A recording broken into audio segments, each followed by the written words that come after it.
Welcome to the show, guys. Happy Thursday. Got an exciting one here for you. We are talking about draft or pass wide receivers. Should you draft these? And they're big names, and I'm talking massive names. And in the studio, we got Tim, a.k.a. the Bald Man.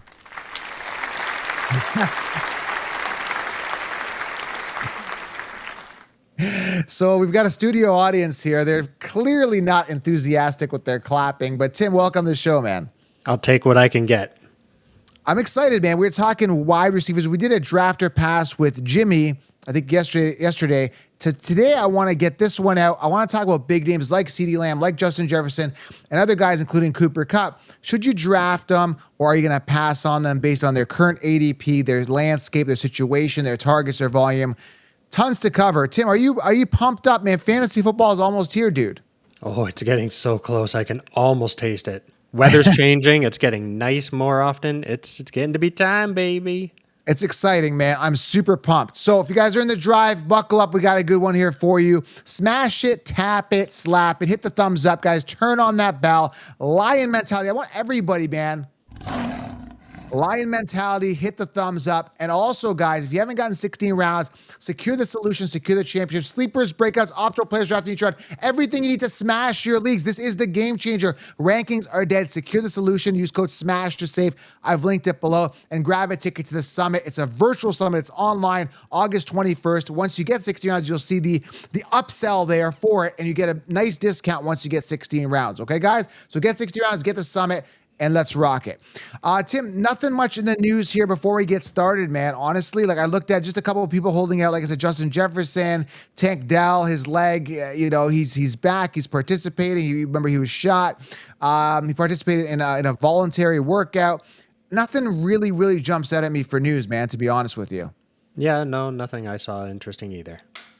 All right, so let's start off with this first guy here, Justin Jefferson. Okay, round 1 ADP. What are your thoughts on Jefferson this year? Are you drafting or passing? And then I'll give you guys my opinion here. I wouldn't even say just round 1. I mean, we're talking a top 5 pick, really. So too many questions with the quarterback. And some people will say, oh, but last year he did good with Nick Mullins. No, he did not. Go back and look at the stats. Look at the numbers, people. He had 5 games with Mullins, and only 2 of them were good. One was kind of a monster. The second one was good. And then mediocre, and one that was just ass. Yeah. So I mean, what are you going to get here? You're going to get the rookie quarterback. Is he going to come in and just kill it? I don't think so. Is Mullins going to come in again? No.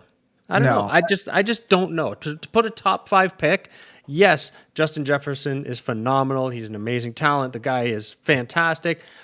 He's definitely not quarterback proof, I think someone called him. No, he's not, man. It really does depend. He's still going to get fed. There's still going to be a lot of targets, but are those targets going to pay off, or are they going to be lousy throws? Yeah, that's the thing. He's holding out right now. He wants that mega contract, banged up last year. And again, people are going to say, well, Joe and Tim, you can't compare Mullins to the top rookie prospect and J.J. McCarthy. Yeah, you got J.J. to J.J. That could be a connection. That could be special. It very well could be. The only way I see this working out is if these guys actually do connect and he gets a ton of volume. But again, it is risky with that rookie quarterback. Jefferson, he should be good to go. Now, potentially being paid a mega contract he's holding out. Again, it's just too expensive for me, and I look at running back round 1 typically. Again, that's what I do. Tons of value at both running back and wide receiver, but I think there's way more value at wide receiver later. Jefferson, too expensive. Bounce back year, yes, but rookie quarterback, a big turnoff for me. It's a turnoff. I'm not drawn to this, Tim. And yes, quarterbacks do in fact make wide receivers, so that's kind of why I'm staying away. I agree. Next one here. I want to talk about the situation here. This is huge. This has to be discussed. Next thing I want to talk about here is Stefon Diggs, okay? Was the wide receiver 1 for quite a while for the Buffalo Bills. Now he's round 2 to 3, end of round 2, average draft position. We got a problem here. And that problem is he's a new team, older receiver. You got Nico Collins, who's slated as the RB1, which I'm not really sold on, Tim. He had a good year, but that was because of default. Yes, he looked great, and he did good in games where Dell came back, okay? Or Dell was playing, sorry. So, Dell was banged up. Nico Collins did well. But even with Dell out, he had more opportunities to build that rapport, but he was never a true one. And if you look at where his ADP was last year, Tim, guys like Nico Collins, nobody was even considering him. You know, I mentioned him, Jim was mentioning him, but on ADP, he was like round 14, something stupid last year. Now, all of a sudden, Nico Collins, because he was the number one receiver there, he finished on top last year on the Texans. Now he's a round 2 pick, and the Sheepses are confused, right? They're like, okay, draft Nico and then Diggs right after. But hold on a second. Dell's a great player too, young, dynamic. You know, when he was a rookie, CJ Stroud asked to have Dell on that team. He could easily be the one. He's coming off round 5 and after is Tank Dell. But the cluster of like both of these guys being drafted round 2 to 3 is crazy, Tim. Do you see what I'm saying here? Like and there's no certainty on who the one is. Yeah, so to me, there is a lot going on there. And you say there's no certainty as to who the one is. To me, the one is Diggs. Diggs is the more proven guy over the long haul. That being said, too, though, I mean, he's been around for like 10 years. So he's starting to get to that point where things are going to start tailing off anyways. That being said, though, the last 4 years in Buffalo, he's done pretty damn well. So right now, I think I've got him at 34th overall, which is kind of like mid to late third round pick. Not a bad price for Diggs still, even in this new committee. To me, he is still the standout player. Yeah, he's moving to a new team, blah, blah, blah. But look what he did when he moved to Buffalo, man. He went from just mediocrity to stardom. So I still think he's got it. I think he's got another year or two to be pretty damn good. Mid-third pick, you know, depending on how everything plays out. I always tell you guys, everybody has a place at the right price. Mid-third for Diggs, depending on who I've taken in the first 2, is a pretty damn good price to me. It's tough, man, because again, the Nico thing is crazy because he was never a wide receiver one. He's just not that type of receiver. He's good. He's just not outstanding. Problem is what I think is going to happen. These guys are great for best ball because there's going to be games where Diggs gets 2 or 3 touchdowns. And the next game is going to be a Nico week. Next game it's going to be a Dell week. And there's games where maybe 2 out of the 3 receivers have good weeks, but I just don't see any consistency. This is what I keep saying. And for me, just gambling on who the wide receiver one is in rounds 2 and 3, and you grab Nico and then Diggs, and you're not sure, that's going to be a problem for me. And that's for that reason I'm fading. Now, this is great for CJ Stroud. That's why I'm looking to grab him in round 3 if I can.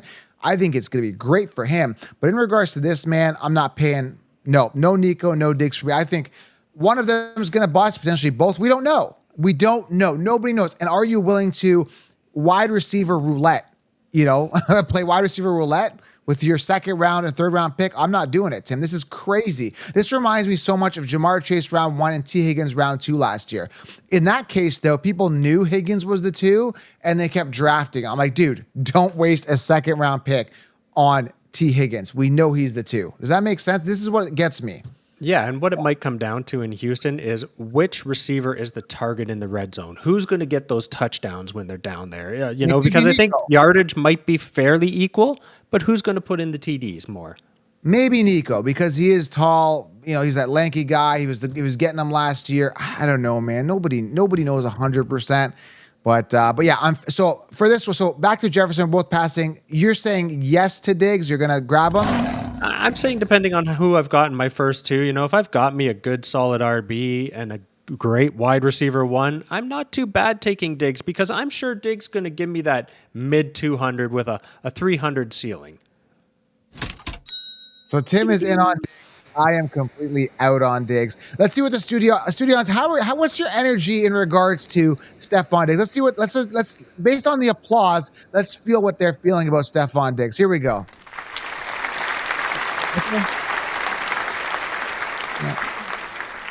What do you think, Tim? Do you think they're enthusiastic? Something tells me that's about the same amount of applause that I got when I came on. I don't understand it. How can it be like identical? I don't know, man. They're just kind of trained to clap in sync, basically, right? It's like those old sitcoms when the laughing and clapping and all that's filmed in front of a live studio audience, but the clapping always sounded the same. I don't get it. We definitely have an audience here, Tim. All right. So thanks for noticing that. We appreciate it. All right. Next one here is CeeDee Lamb. Okay. We're talking another top 5 pick. In fact, this guy's coming out before Jefferson because he finished on top last year. So naturally, the copy and paste continues. Now, this is very interesting because if you look at every single year, it's like a step ladder, perfectly executed He's done well every single year now, contract year. This is tricky because he's very expensive. He was never this expensive. Good news is that he's the main target. Now, I do love Jake Ferguson as tight end to be the wide receiver 2 on this team. That's why I'm loving Jake Ferguson because they don't have another receiving threat, right? They got rid of Gallup. They got rid of Pollard, which was a receiving guy, a receiving running back, and then you bring in Zeke. He's not really a receiving guy, and that running back situation is a disaster. So on paper, the way that it sits, barring any type of injury, CeeDee Lamb is amazing. He's young. He's talented. I haven't made a final verdict. I want to hear what you have to say, Tim. But CeeDee Lamb, as of right now, just very, very expensive. Great talent, great situation. There's no other wide receiver that's going to take volume away. He's primed, barring any injury. Love to get your feedback, Tim. CeeDee Lamb, draft or pass? What do you think? Oh God, don't put me on the spot and ask me that question. I mean, I think he is the best available in the top 3. So let's say I miss out on CMC because yes, why wouldn't you go CMC, Joe? Anyways, so if it comes down to CMC, CeeDee Lamb, Justin Jefferson as the top 3, of those, who are you taking? Top 3. You have to pick one. CMC, CeeDee Lamb, Jefferson. I'd probably go CeeDee Lamb just because he's in a great position. Exactly. I don't trust Christian McCaffrey. He's older, and then Justin Jefferson, rookie quarterback.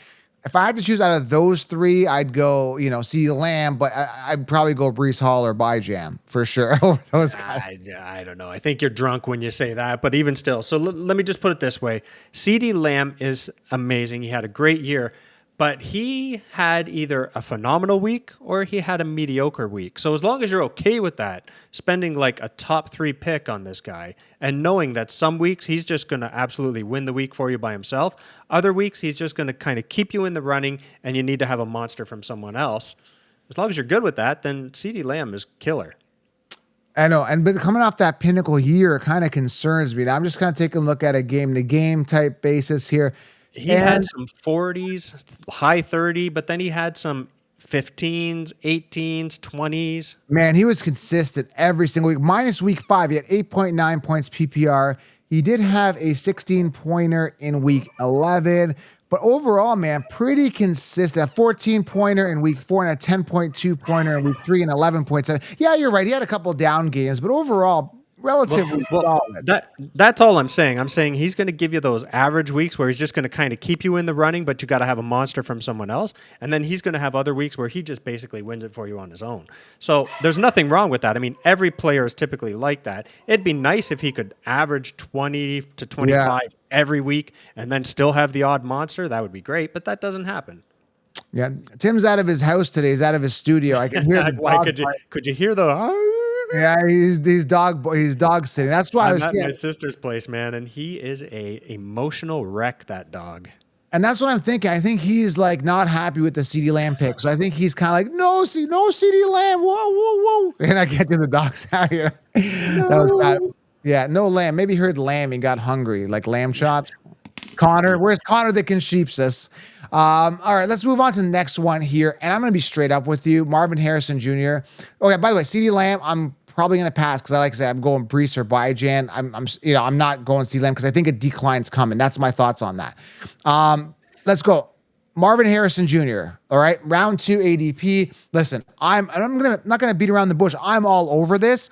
The talent is there. We're talking smooth runner. We're talking explosive. We're talking natural hands. We're talking top wide receiver prospect, and we're talking a ton of volume. Why are you putting your finger up? What? We're friggin' talking Kyler Murray. Are you kidding me? And you got to go back to when DeAndre was hot. That was like 2020, and DeAndre finished as a top 4 receiver. I think it was 2020, 2021. So yes, he is viable, Kyler Murray, in regards to making Marvin Harrison a top guy. Problem is, Kyler has not finished a season the past 3 years. That's kind of the debate when I've dug deep on this. But I'm assuming that he has to finish this year. He's going to bounce back, and no matter what, whoever's under center is going to be feeding pretty much their only target, right? I love the opportunity. I love the talent. He's going to get fed. And in a world where now wide receiver committees are kind of happening now, where you got the Packers, is it Dobbs? Is it Watson? Is it Reed? Or you got the example we just talked about, Keenan Allen, his team, with the Bears. Oh, we're going to get to that in a second, but Keenan Allen and the Bears and Diggs and the Texans. This is the gap where the gap between Harrison and whoever's behind him is like massive, like anyone behind him. So this is why I love him, and you're getting him in round 2. So you can stack a Garrett Wilson or an Amon-Ra and then get yourself, a Marvin Harrison at the end of round 1 and, early round 2. I love this, man. I think there's so much upside. One note I do want to say, this is very, very important to him. I want to add this. He is a rookie. Right? And you can get value out of like a Keon Coleman, out of a Brian Thomas Jr., round 7, 8, 9. And they're rookies as well with good quarterbacks. What's really differentiating Harrison and those guys? Maybe talent and skill a little bit based on how they came out of the draft. That's it, right? And you can say, well, that's a big factor. Yes.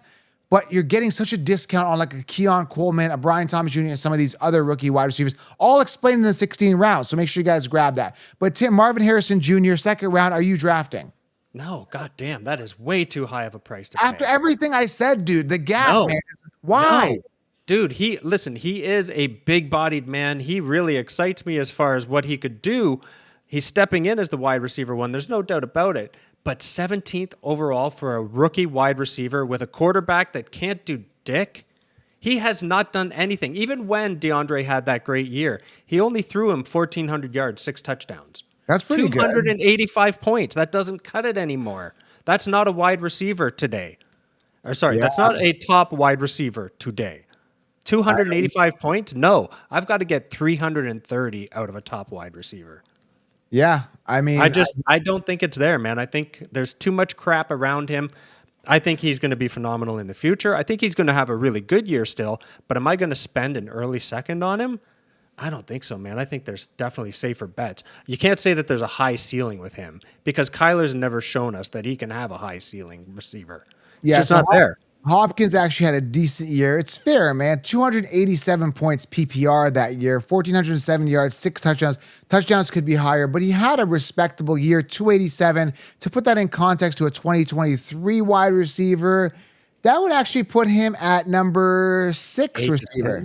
Oh, 6. A.J. Brown at 289. So, yeah, man, it's still respectable, dude. I think you're a little off. It is. No, it is respectable, but it's not phenomenal. I think there's safer bets. I'm not going to risk it on a guy we've never seen play in the NFL and with a Kyler Murray. I'm not sold.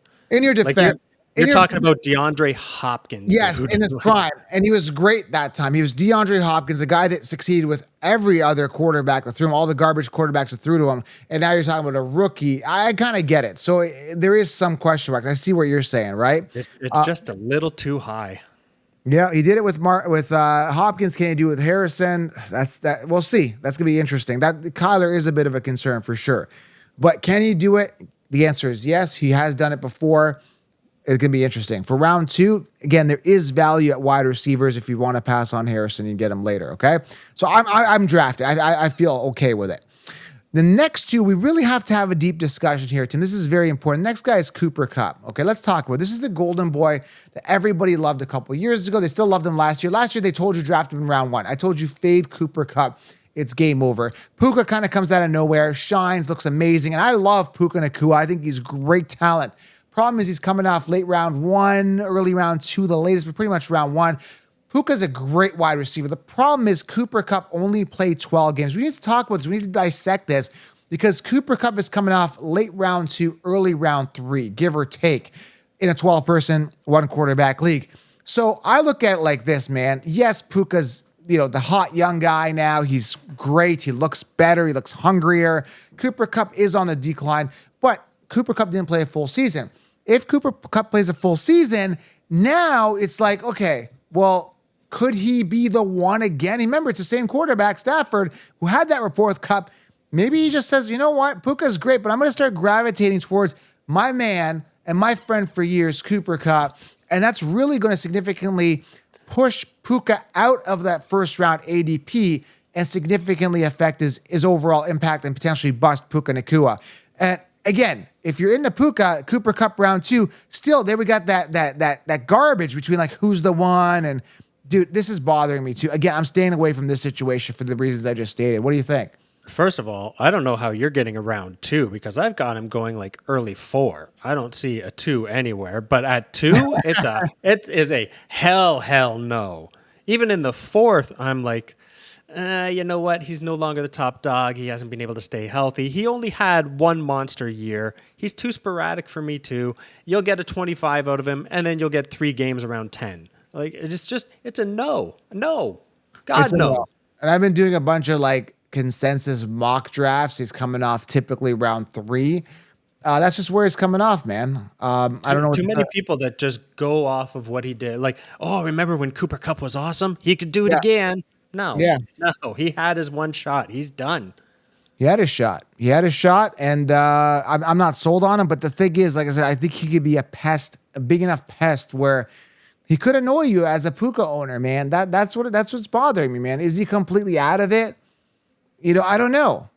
He's going to get a fair share. There's no doubt about it. But to me right now, he is a best ball type player. He's a guy that's going to have a couple of monster weeks. Like you said, there's going to be a week where they just go to him. It's going to be all Cooper Cup. But then the next couple of weeks, he's going to be garbage. Yeah. But then you're going to be pissed as a Puka owner because you're going to have a game where Puka gets 3 points or Puka gets 5 points or Puka gets 8 points, and you're going to be pissed. And you're going to say, it's going to make me want a Puka. Yeah, exactly. And you invested a 1st round pick, Tim, not just a 5th round pick or getting him for free last year. Now you're heavily invested in him. So that's going to bother me a little bit. So I'm 100%, like 1,000% pass on Cooper Cup. Let's see what the audience thinks.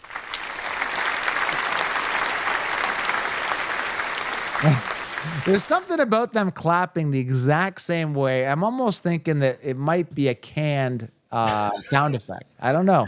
It does sound like that. I know it's a little suspect. I was hoping I'd fool the listeners, kind of like the same way they can sheeps fool people with copy and paste rankings. I thought I could fool them with the studio audience thing, but I don't think it's working. Should we edit this out so they don't know? I call your bullshit, man. That's all there is to it. I'm not going to let you get away with that garbage. All right, man. Let's move to the last one here. Oh, this guy, you love to hate on this guy. Keenan Allen. Oh, man. So I was talking to Jim about this. Was it you or Jim? I did a show where I'm like, this guy was drafted in 2013. 2013, man, we are talking like what, how many, 12 years ago, pretty much, give or take? And almost 12 years.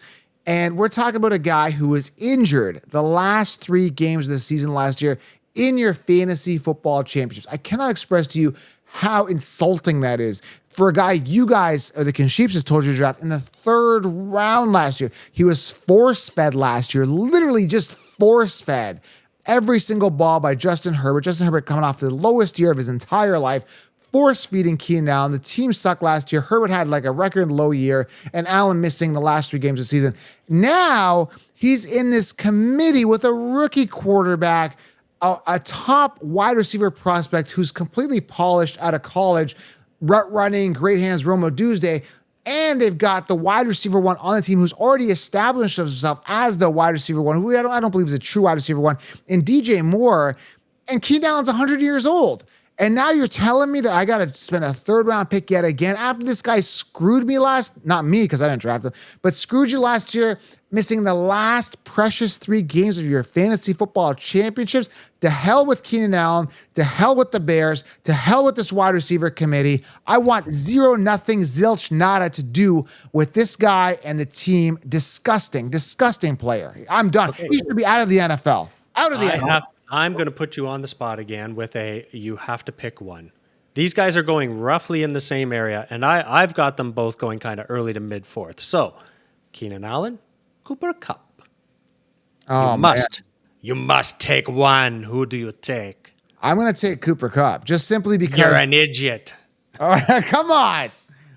Listen, no matter how much you want to crap on Keenan Allen, you and I talked about him a few weeks ago in our wide receiver bust show. And of course, you chose him. And I said, but Joe, he's had an average of 150 targets over the last 7 years. 7 years, 150 targets. He's in a wide receiver committee. I don't care. He's still a phenomenal player. Yes, he's getting up there in age, but man, if it came down to him or Cooper Kupp, who can't stay healthy right now, I am taking Keenan Allen Oh, and 100%. because Keenan Allen is Mr. like Well, I mean, he had his time. He did have his time, but that was a couple years ago now. So he's removed from that. I'm taking Keenan Allen over Cooper Kupp any day of the week in the Okay, same well, area. we're gonna have a talk. I can't wait till like week 3 and like Romo Duze is getting all the volume, or like DJ Moore's getting all the, and Cooper Kupp comes up with a big fat 0, and I'm like, ha, I told you, 3rd round pick. I'm gonna laugh at him. I'm gonna laugh at Nico Collins and whoever is gonna get busted in the rounds 2 to 3 and 4. Those rounds are an absolute cluster. You know what? I'm telling you, those rounds are messed up. Because like nobody knows. I don't care who you are, man. I've talked to beat writers.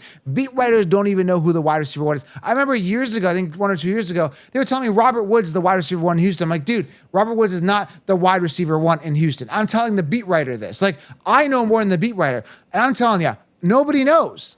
Right? I would say Romo Duze, and you can get him later. I would say Tank Dell's the wide receiver 1 in Houston, and you can't debate me because you don't know. Nobody knows. And if you act like you know, you don't know. And if you draft him in round 2, you're a sucker. Nico Collins round 2, Stephon Diggs round 2, 3, this guy round 3, Cooper Kupp.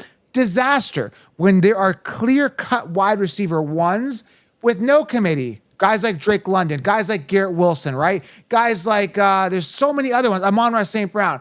Where there's no wide receiver 2 that I almost dropped my water that's going to affect them. So 100%, 1,000, a bazillion percent. No,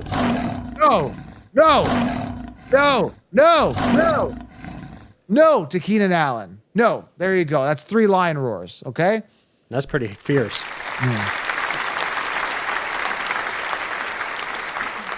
All right, that's it. It's out of my system now. All right. So you're drafting Keenan Allen after all that. I'm not saying I'm drafting him, but I'm saying at his position, and if it came down to him or Kupp, I'm taking Keenan Allen over Kupp for consistency reasons. That's purely it. Yes, he's getting older, still a phenomenal talent, and he's consistent. He's been consistent for 7 years. How can you deny that? By the way, I hate your pick your poison type picks. Like pick this. I don't like participating, but if I guess you have my back against the wall, I got to make a decision. I'm going. That's all it is, man. I mean, I don't hold him to this, everybody. This is you must choose one. Yes, back against the wall. All right. So listen, that's it for today. I'm angry now. So we disagreed on some stuff, and hopefully you can get back to your dog sitting there. And Tim's frozen here at the end of the screen here. See, I'm glad he's frozen. I hope we end the show like this because I don't want him to say anything. He's sticking up. Can you hear me? I can hear you, but you're frozen. Okay, you don't need to see my ugly mug. As long as you can see my pretty face and hear me say, goodbye, everybody. Kissing my ass. He's frozen, too. I was hoping we didn't get your audio because I was going to tell you off for your Keenan Allen Cooper Kupp admiration. But yeah, we're going to end it there. This is what happens when you try to relocate your location at your sister's house and your dog sitting. All right, guys, we are out. Draft or pass. You heard us. We covered everybody. Subscribe, thumbs up. Grab 16 rounds, smash it, tap it, slap it. And Tim's frozen here for you. You can see his beautiful face here, frozen for you. All right, Tim, you there? I'm here, man. All right, we'll talk to you guys soon. Do you want to say anything else to the crowd, the audience? I want to say goodbye, everybody. I love you. I'm sorry I froze and you look at my ugly face. All right, thank you. All right, thanks, guys. We appreciate it. Subscribe, thumbs up. We're out. Talk soon. See you.